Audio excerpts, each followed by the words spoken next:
A fourth day of rallies and protests on the streets of Los Angeles. The situation calm at this hour after a weekend that saw repeated clashes between protesters and police. Multiple cars were burned, dozens were arrested. The LAPD says that some officers were targeted with a Molotov cocktail and others were rammed by a motorbike. As we watch protesters face off against police, another tense standoff unfolding between President Trump and California Governor Gavin Newsom.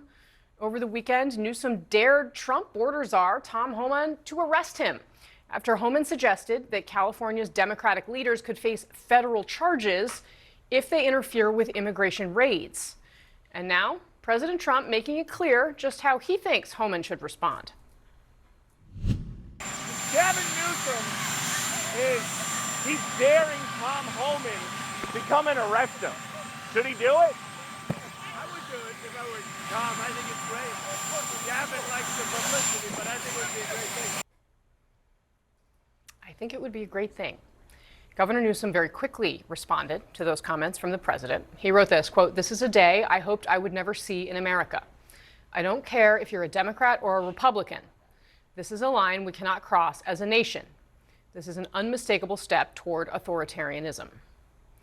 This afternoon, California announced that they're suing the federal government after President Trump authorized the deployment of those thousands of National Guard troops to the streets of LA without the governor's consent. The Trump administration claiming the troops are necessary and contradicting state officials who say that they have the resources they need. What you're seeing is we're behind the LA team coverage. Our panel is going to weigh in just a few moments. We're going to start with CNN's Kristen Holmes outside the White House, CNN's Jason Carroll in LA, and CNN's Natasha Bertrand, who's standing by at the Pentagon with some new reporting. Jason, I do want to get to you first because this was the official appointed hour for the beginning of some of these protests for today. What are you seeing and hearing on the ground right now? Well, the protests have gotten underway. We're right here, if I can set the scene for you, at Grand Park. It's just in the shadow of City Hall in downtown Los Angeles. There were several hundred people here, or even more than that, Casey, who have gathered here, all in part to pay tribute to David Huerta, the president of the SEIU, the Services Employee International Union. This is a man who was taken into custody just a few blocks from where we are now in the Garment District on Friday.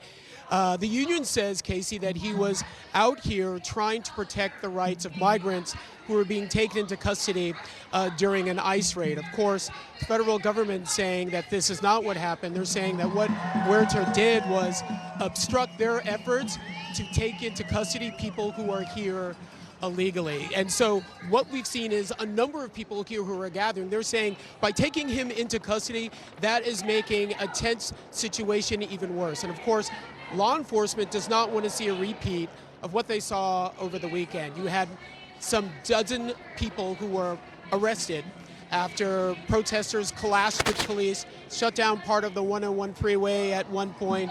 They were throwing cement blocks at police, setting off fireworks in their direction. So they don't want to see a repeat of that. And those who I talked to out here today, Casey, say they don't want to see that either. They're hoping their message of peace does not get lost through all of the violence. For sure. All right, Kristen, let me go to you. I want to talk to you about what we've heard from the president today and what we expect to hear next. Comes to the rhetoric, it seems like a lot of personal attacks. At one point, he said that Governor Newsom was a nice guy, but he was totally incompetent. Then he pushed back on Newsom's claims that Trump wanted a civil war, saying it was Newsom that wanted a civil war, that if he wanted a civil war, he wouldn't have deployed the National Guard. And then after those comments about arresting Newsom, saying that if he was his own border czar, Tom Homan, he would arrest Newsom, he pushed back to a reporter asking, well, what would his crime be?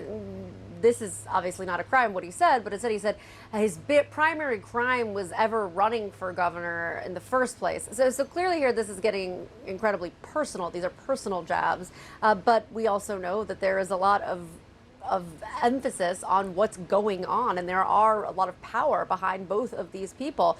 Now, he was asked specifically a question about his past rhetoric when it came to deploying the National Guard, and in particular, how he said in the past that it should be up to the governors. Take a listen. 2020, when you were talking about unrest in American cities, you said, quote, "We have to go by the laws. We can't call in the National Guard unless we're requested by a governor." What changed now? Why is this situation different to not consult with Governor Newsom about this? Well, the biggest change from that statement is we have an incompetent governor. So I talked about governors, but I didn't talk about he's an incompetent governor. Look at the job he's doing in California. He's destroying one of our great states. And if I didn't get involved, if we didn't bring the Guard in, and we would bring more in if we needed it, because we have to make sure there's going to be law and order. And of course, all of this is stemming from the fact that this is the first time in 60 years that a president has called in the National Guard without the request of the governor. It doesn't seem like this is ending anytime soon. And when he was asked about a potential lawsuit, he pushed back on that too, saying, well, this is what we had to do. So he is doubling, tripling down on this bringing in the reinforcements without having the support of the state's governor. So speaking of reinforcements, Natasha, you have some new reporting on U.S. Marines now being mobilized to L.A. What have you learned? Yeah, Casey, this is something that Secretary of Defense Pete Hegseth previewed over the weekend. He said that he would be willing to deploy Marines to Los Angeles to help with the crowd control and help deal with the protests there, in addition to the National Guard's troops that were mobilized by President Donald Trump. And it now appears, according to our sources, that those Marines who are based in California, they have been mobilized and they are preparing to head to Los Angeles to help with these protests.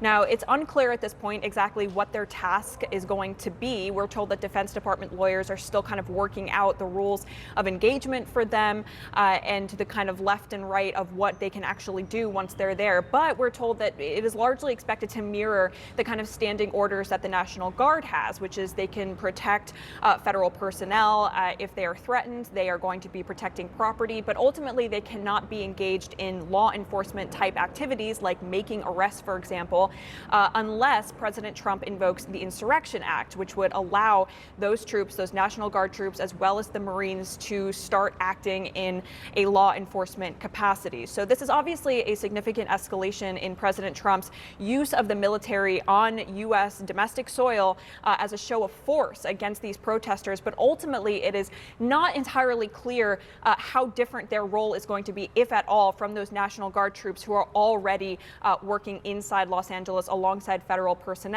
to try to get these protests under control, Casey. This is the first time in 60 years that a president has deployed the National Guard against the wishes of a governor. When it happened then, it was President Lyndon Johnson who was protecting civil rights activists in Alabama.